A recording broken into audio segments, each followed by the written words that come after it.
Assistance cell అని చెప్పి ఒక సెల్ కూడా ఏర్పాటు చేయడం జరిగింది. ఎందుకంటే ఈరోజు చూస్తే యాక్సిడెంట్స్ చాలా విపరీతంగా పెరిగిపోతున్నాయి. ఇటువంటి యాక్సిడెంట్స్ పెరిగిపోయిన తర్వాత యాక్సిడెంట్ అయిన వాళ్ళకి ఇన్సూరెన్స్లు వచ్చే పరిస్థితి కూడా చాలా తక్కువగా కనిపిస్తూ ఉంది.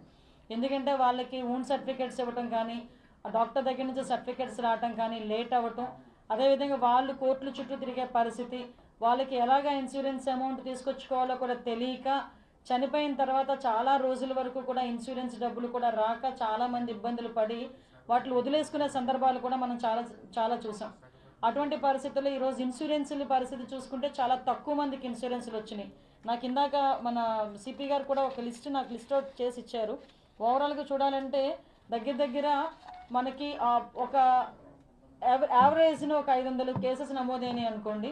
అందులోని ఒక 30కి 40కి మాత్రమే ఇన్సూరెన్స్ల అమౌంట్లు వచ్చే పరిస్థితి కనిపించా ఉంది, యావరేజ్ అని చెప్పుకుంటే.